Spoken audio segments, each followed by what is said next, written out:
Shalom anak muda, dimanapun kau berada, saya di sini akan menyampaikan firman. Mari tangkap sama-sama, ini benih, ini pelajaran untuk kita semua.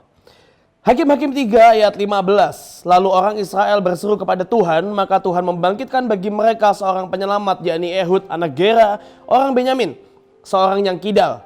Dengan perantaraannya, orang Israel biasa mengirimkan upeti kepada Eglon, Raja Moab. Sampai sini dulu. Yang pertama saya akan bahas adalah satu kali ada satu momen di mana bangsa Israel berbuat jahat di mata Tuhan. Dan itu sangat menyakitkan hati Tuhan sehingga Tuhan mengizinkan ada bangsa-bangsa lain yang menjajah, yang menyerang. Sampai tibalah bangsa Israel sudah sangat terpuruk, mereka sudah tidak sanggup dijajah lagi. Mereka putuskan untuk berdoa dan mereka berseru, Tuhan tolong kami.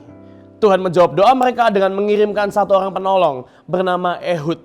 Ehud adalah orang Benyamin dan orang Benyamin ini mereka kebanyakan adalah orang yang cacat. Mereka bergerak dengan tangan kiri mereka cenderung kidal. Dan saudara harus tahu kidal zaman dulu itu bukan seperti sekarang. Zaman sekarang mungkin kita lihat orang kidal itu biasa.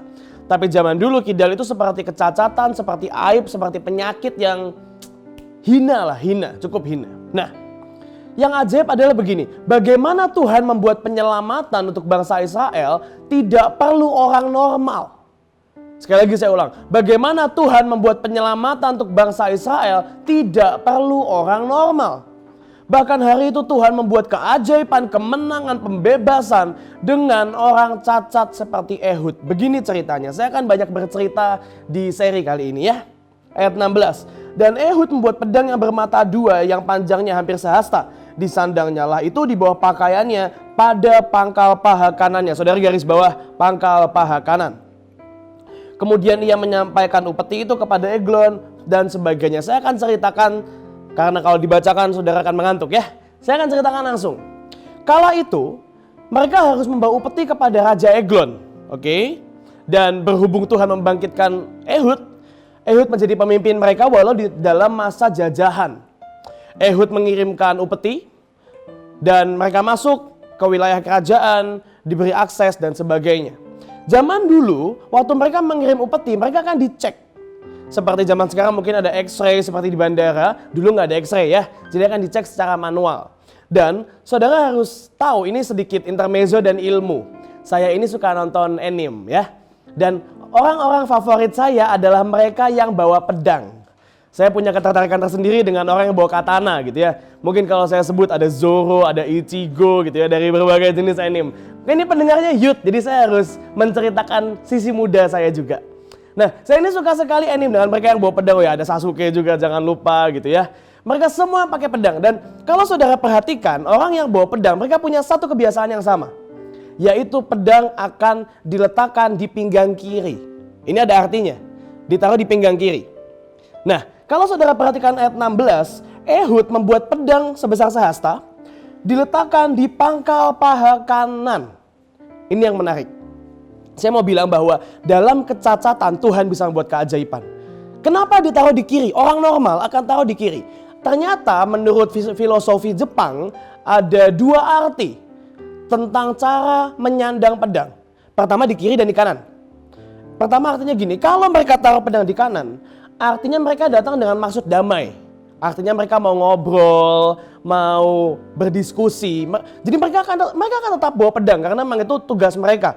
Mereka pahlawan, mereka petarung, mereka akan bawa pedang. Tapi di kanan. Oke? Tapi kalau mereka bawa pedang dengan maksud pertempuran, mereka akan taruh di kiri. Kenapa? Karena normalnya orang pakai tangan kanan akan tarik pedang dari kiri. Oke? Saudara kalau nonton anime atau lihat orang bawa pedang pasti saudara paham maksud saya. Dari kiri pakai tangan kanan ditarik. Itu caranya. Tapi yang ajaib begini. Hari itu orang akan cenderung cek paha kiri. Ya dong, karena kan normalnya pedang di kiri. Hari itu semua penjaga dari Raja Eglon akan cek sebelah kiri. Dan benar di kiri nggak ada apa-apa. Tapi mereka tidak tahu kalau Ehud orang kidal. Jadi untuk orang normal taruh pedang di kanan itu artinya damai. Tapi untuk orang kidal taruh pedang di kanan artinya perang. Beda cerita karena dia kebalik. Dan orang anak buah dari Eglon gak cek, yang dicek cuma kiri, gak dicek yang sebelah kanan. Dan benarlah apa yang terjadi, dia bisa masuk dengan mulus. Masuk mulus, bawa pedang nggak ketahuan. Sudah selesai, beri upeti. Setelah beri upeti, mereka semua pulang.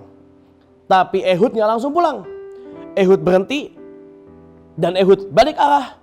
Ehud bilang, "Raja, aku mau ngomong sesuatu yang rahasia." Alhasil yang dilakukan adalah Eglon mengusir semua orang. Jadi di ruangan itu hanya ada dua, Eglon dan Ehud.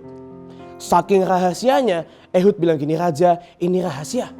Aku harus berbisik, aku harus mendekat."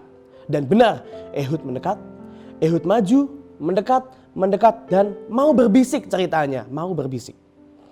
Di sini yang ajaib terjadi. Mau berbisik dan saudara tahu apa yang terjadi? Berhubung di kiri tidak ada pedang, semua aman. Pedangnya di kanan. Dan dengan tangan kiri, Ehud mencabut pedang. Di tengah dia lagi berbisik, kepala kepada kepala, tangan kirinya menusukkan pedang tersebut. Dan bukan sekedar menusuk, firman-Nya berkata begini. Ayat 21, kemudian Ehud mengulurkan tangan kirinya. Dihunusnya pedang itu dari pangkal paha kanannya dan ditikamnya ke perut raja. 22, sehingga hulunya beserta mata pedang itu masuk. Hulunya itu apa? Hulu itu pegangan. Saudara bisa bayangin ya, kalau normalnya orang pakai pisau, pakai pedang itu kan cuma pisaunya yang nancep. Ini sampai pegangannya masuk. Saking dalamnya dia nusuk. Dan satu lagi, Eglon itu gemuk.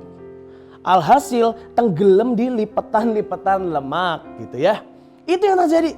Dan saudara tahu hari itu Eglon mati dan terjadi kemenangan, pembalikan keadaan. Saudara, kita semua ngerti bahwa pedang bicara tentang firman Tuhan. Dan saudara ngerti bahwa firman adalah hal yang sangat mulia, sangat ajaib, sangat tinggi. Tapi yang terjadi pada Ehud berbeda. Firman yang harusnya dibawa dengan wadah yang baik, harus dibawa dengan tangan cacat, yaitu tangan kiri. Tapi yang ajaib, dari tangan yang cacat, firman dipegang, terjadi kemenangan. Satu yang saya mau bilang bahwa mungkin dalam hidup kita tidak sempurna. Mungkin dalam hidup kita ada banyak kecacatan, ada banyak kekurangan. Tapi satu hal yang kita tahu, seperti apa yang terjadi pada Ehud, bahwa dengan tangan yang cacat, firman diemban terjadi kemenangan. Hari ini mungkin kita punya kekurangan, tapi syaratnya satu. Pastikan ada firman yang kita pegang, ada dasar fondasi firman yang kita pegang. Dan itu membuat kita mengalahkan raksasa. Bahkan yang ajaib begini, kalau saudara baca di Alkitab, hampir semua kisah akan menulis, maka bangsa ini damai 40 tahun lamanya. Maka bangsa ini damai 40 tahun lamanya. Tapi saudara tahu dalam kejadian Ehud, ayatnya berkata begini, maka bangsa ini damai 80 tahun lamanya. Bahkan lewat orang yang cacat, kedamaiannya 2 kali lipat lebih panjang. Hari ini saya mau bilang, apapun masalahmu, apapun kecacatan, kekuranganmu, satu, asal ada firman Tuhan di tangan kita bisa mengubahkan satu bangsa dengan segala yang ajaib yang Tuhan berikan dalam hidup kita. Tuhan Yesus memberkati kita semua. Amin.